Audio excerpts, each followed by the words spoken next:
Lo que habla un poco la economía hoy en términos de precarización laboral eh, nos obliga a partir de un pequeño análisis, ¿verdad? La preparación y la formación continua. En ese aspecto, uno de los dilemas que se enfrenta hoy el modelo económico es hasta qué grado de conocimientos técnicos profesionales me alcanza para poder llegar al éxito. Ciertamente, muchas universidades procuran diseñar planes de estudio en donde se vayan integrando un poco el uso correcto de las TICs, ¿verdad? Las TACs, las técnicas de aprendizaje, a través de tecnologías, también lo que hace a desarrollo humano integral, como profesional humano, y lógicamente la formación técnica profesional, ¿verdad?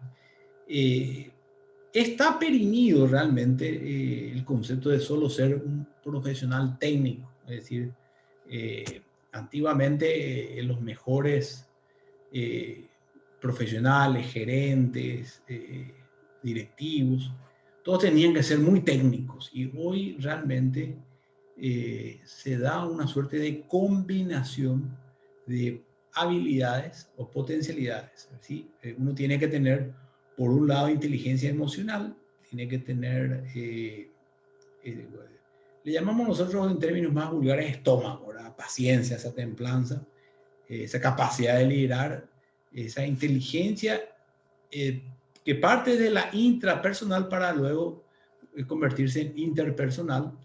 Eh, Luego valores ético-morales en el sentido de obrar siempre con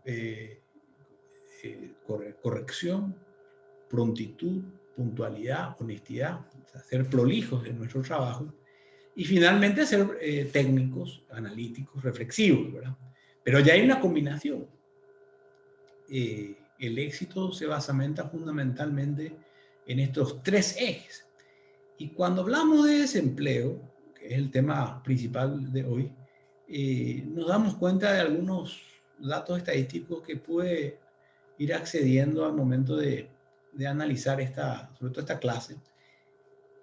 Básicamente, la tasa de despido eh, en las empresas se debe no tanto a la incapacidad o incompetencia propiamente de formación técnica profesional del empleado, sino más bien a problemas de relacionamiento, a cuestiones personales o interpersonales.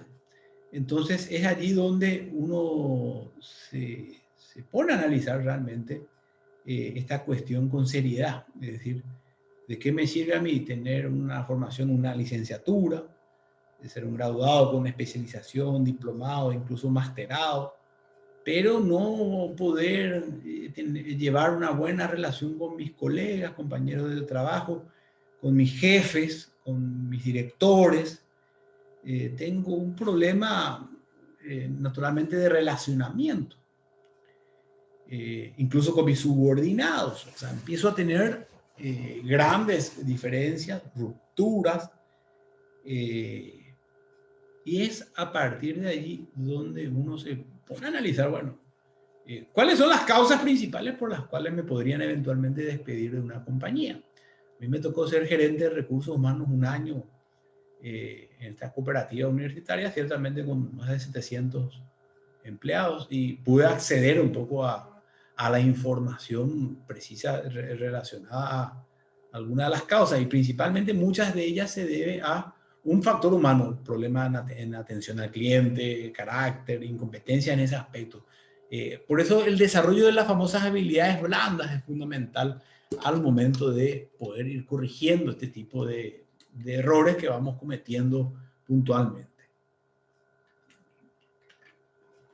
Cuando hablamos de empleo y productividad, como el artículo que les había compartido, eh, queremos apuntar a no solamente la formación de personas que busquen empleo por buscar, es decir, como una suerte de cobrar salario y silla, y por la presencialidad realmente cumplir, sino por el contrario, personas profesionales que puedan aportar. En las oficinas públicas muchas veces se da esto de estos vicios que hacen a las marcaciones de entrada y salida, así, el planillerismo, por decir, ¿verdad? O de repente, bueno, el tratar de no hacer mucho para no generar problemas, ¿verdad? O sea, entonces uno, cuanto menos hace en la empresa, más dura, ¿verdad? Y ahí es donde nos rezaga un poco como país, ¿verdad? O sea, debemos ser capaces, primeramente, de tolerar errores y segundo, tenemos que ser capaces de premiar al que produce y hace esfuerzos por avanzar. Es muy difícil lograr esa sincronización. Es decir, estamos acostumbrados a castigar los errores, pero muchas veces los colaboradores que cometen errores son los que están más expuestos a cometer errores porque son los que más trabajan. Entonces, ahí está el gran dilema que se plantea con las causas principales del por qué hay un desempleo. Y después, por otro lado, personas que están hace mucho tiempo ocupando cargos, pero no producen casi nada. O sea, representan casi una erogación, un gasto, especialmente para el erario público.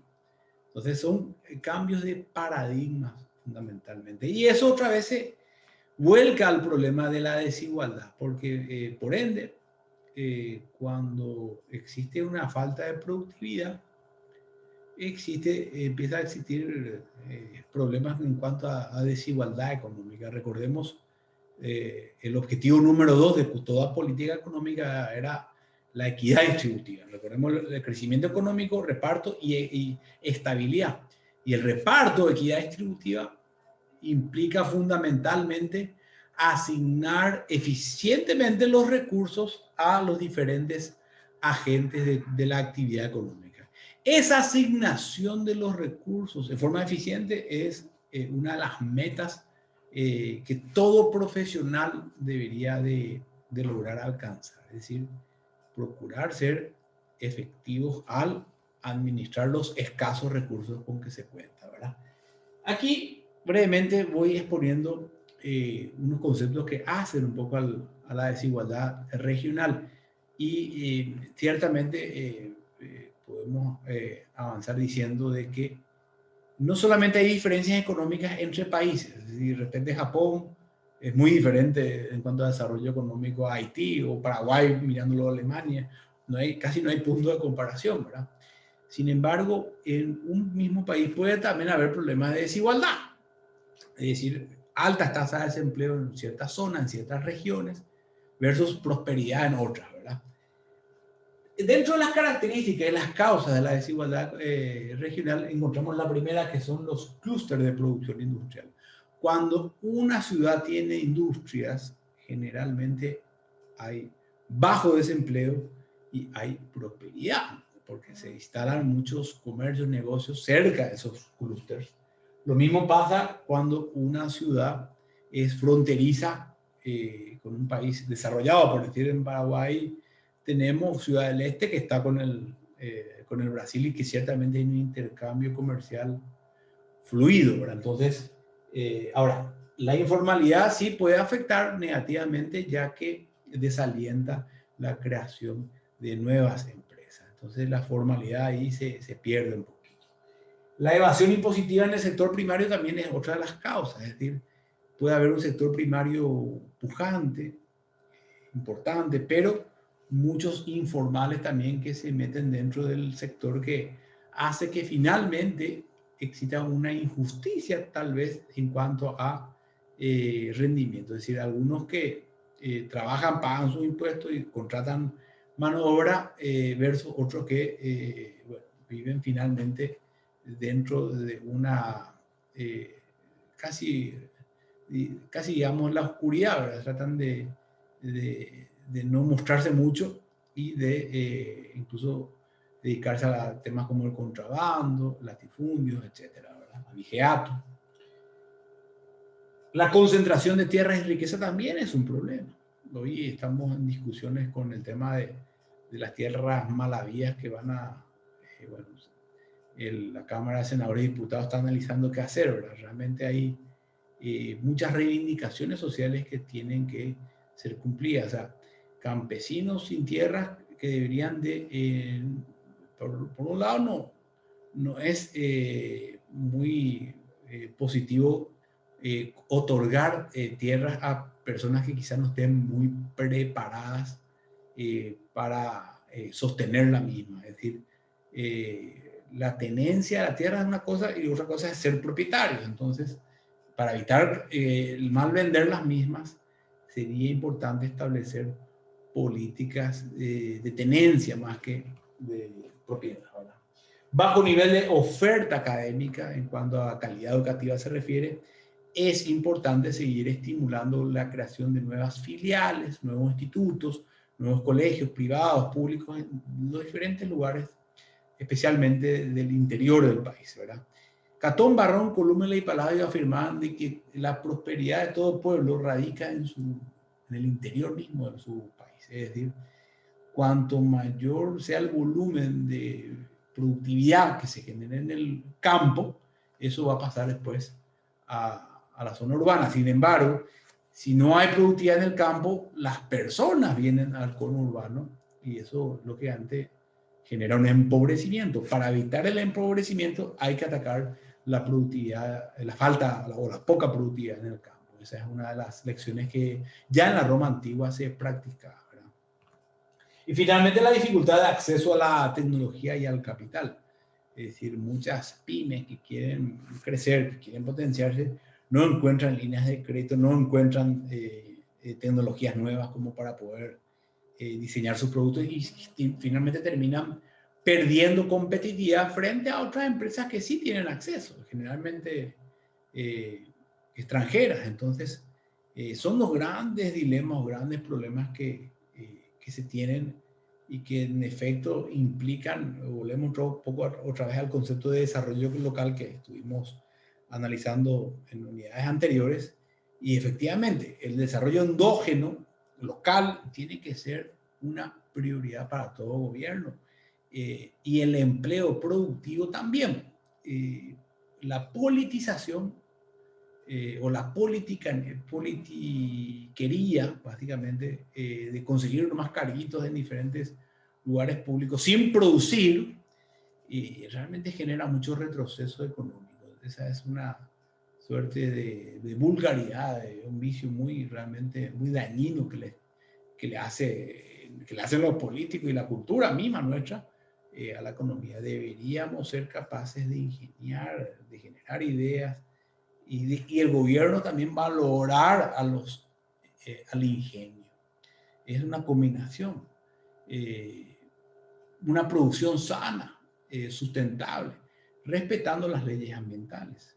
Y ojo, con esto vamos cerrando un poquito, la formación integral humana, el capital humano es fundamental. Es decir, la ética en la economía de empresas hoy representa ciertamente otra de las prioridades, que no la podemos descuidar y que, bueno, efectivamente después en la actividad de foro vamos a trasladar la misma como consulta ciertamente, o como consigna.